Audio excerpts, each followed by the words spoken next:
Hey everybody, today we're going to show you how to utilize the bruising function of your Soiltech Beacon.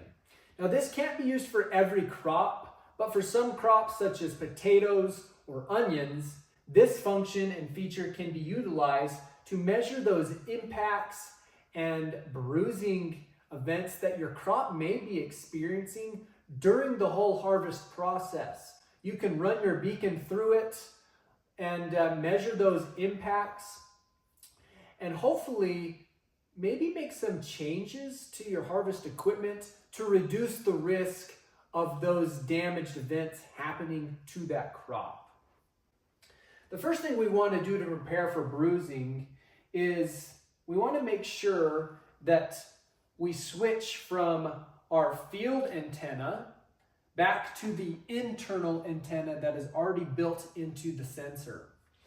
We have a YouTube video that shows you how to swap back and forth from antennas. So if you have any questions on how to do that, please refer to that video. Or if you still have questions, call your Soiltech representative and they'd love to walk you through it and make sure that you're all ready to go. Once you've swapped back, your sensor will look like this. No antennas, both regular end caps on, ready to be dug up and harvested, and experience the bumps and bruises that happen during that process. So the first thing we want to do after that is we want to turn on the bruising function. All Soiltech beacons come from the factory when they ship to you with that function turned off, mainly to save battery as they're getting shipped and as they're getting installed into the ground. To do this, we have to go into our Soiltech account and turn on that function.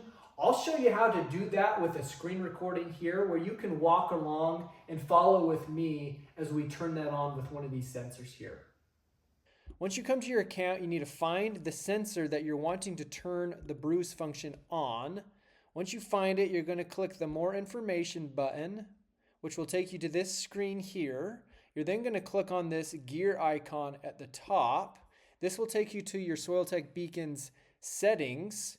Then you'll notice we have this checkbox here to enable bruise. We want to make sure that is checked. Then hit save. You have the option to apply this change to all of your Soiltech beacons, or if you just want to turn it on a couple of them, you can check those here and it'll do all those at once. You're then going to hit save, hit OK. Now the sensor has been given a command to turn on that function. However, that function is not immediately turned on. It's going to wait until the next 4-hour upload to grab that command and execute it. You can speed this up by power cycling your sensor, unscrewing the yellow end cap, unplugging the battery, waiting a few seconds, and plugging the battery back in, where it will allow it to take this command and immediately put it into effect. Or you can just grab your sensor and hit it, and you'll notice that it'll beep, and this will make it look for the command as well. A couple different options. Some are faster than others. Once we've enabled the bruise function in our settings, we're going to come back to our beacon itself and do some tests. Now you've heard the beeps that these guys make, and it's important for us to understand the sequence of those beeps and what each one means throughout the process so that we can utilize the bruise function. When the sensor gets bumped, it's going to beep one time. This means that the sensor has sensed that there is an impact going on, and so it's telling itself to wake up. After about 10 seconds, the sensor is then going to beep 2 times, meaning it's officially starting to record those bumps and impacts and vibrations that are happening to it. And it's going to keep recording until the sensor itself is stationary, nothing happening to it, for 30 seconds. Once it's sensed that, it's then going to beep 2 times again, meaning it's stopped recording and is now trying to upload that file to our cloud and our account, where we can view that data on our computer or the app on our phone. Once it's officially uploaded it's going to beep 3 times. And when you hear those 3 beeps, you can view the file on your phone, and you can also start this whole process over again. Now, one thing I always tell people to do is to play around with this before they go out to the field and run it through this harvest equipment. Get the whole process down, get familiar with it, especially when you go out there and it's hard to hear. Sometimes you have to hold the beacon up closer to your ear to hear those beeps with the loud equipment going around, but get familiar with it. It's also a good idea to get a baseline on how high these impacts are relative to how high of a drop it is. So you can go out to that field, you can go out to maybe some of that harvest equipment where your trucks, where it's getting loaded into, and I would take this sensor and I would drop it from incremental drop heights. Maybe start at 6 inches, go to 12, 18, 24 inches, drop it from those, then let it upload, look at the data, then you can tell yourself, okay, at this high of a spike, that's roughly a 6-inch drop. I'm not too worried about those. This other spike, maybe that's a 36-inch drop. And that's where I'm kind of starting to think maybe I'm going to start getting some damage to my crop. So those are the spikes I'm really looking out for. I've got this bruise function enabled on this sensor. So I'll just walk this through with you really fast. We're going to bump it. It's going to beep once. After about 10 seconds, this sensor is then going to beep 2 times, meaning it's now going to record. Now recording.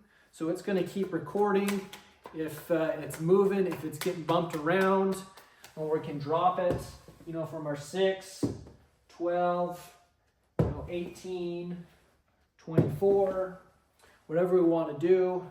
Then we want to leave it alone, leave it stationary for 30 seconds so it'll stop recording, and then try to upload it so we can see the file.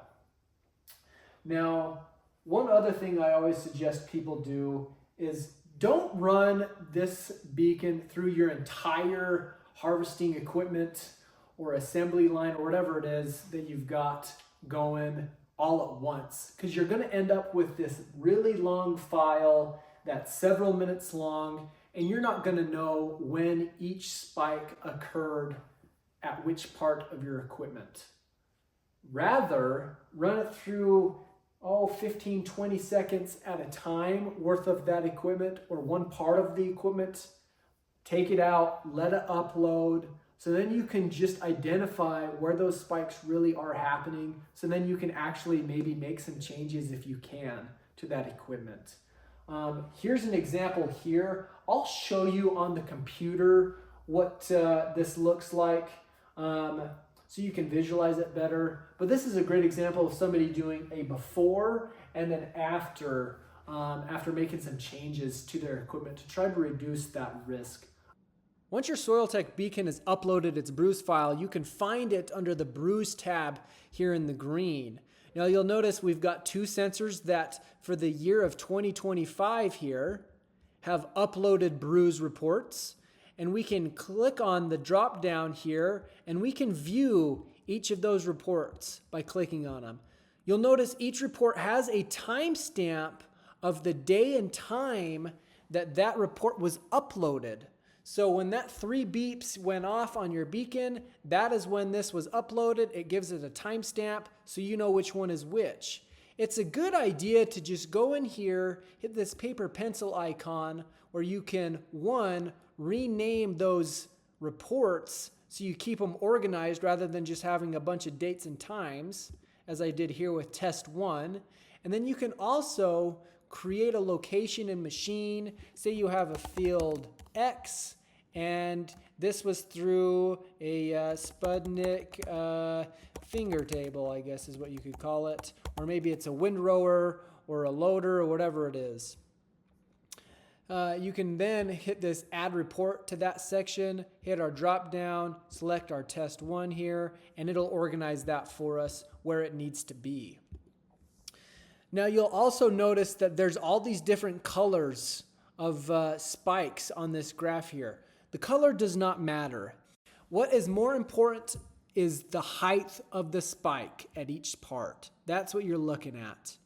So this is where it's a good idea to run it through some practice tests, especially at different height increments that you can control, so you know really how hard of an impact this spike really is. At what height really is that roughly dropping from? So that's where it's important to have that baseline in your mind there.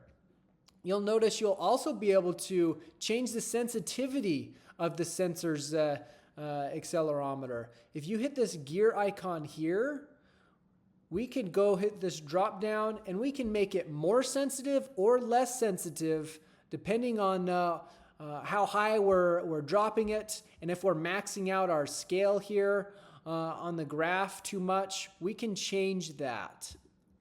One thing it's important to understand though is if you change that, you have to power cycle the device, and it only affects readings from then on out in the future. It doesn't affect previous readings. Now, the one other thing that you can do is you can hover on one of these spikes, and if you double click, you can maybe make an annotation. Maybe this was the initial drop onto the finger table. Okay, we can make a severity information here based on our baselines. If we think it's something to look out for or something that's really damaging, we can do that. We can just set that there, and it's going to label that for us right here. Okay. Now, one other thing you can do is you can export this data. Exporting this with this green button only downloads it into a Excel file with raw data. If we hit these three little lines here in the right, we can download it as a PNG, which pretty much just takes a screenshot of this. It'll keep all of our notes, and it's much easier to share and have somebody visually understand what is going on here. Hopefully this gives you a good introduction to the bruising function. If you have any other questions, please reach out to one of your Soiltech reps, and they would love to provide you with some more training and help you get the most out of this feature.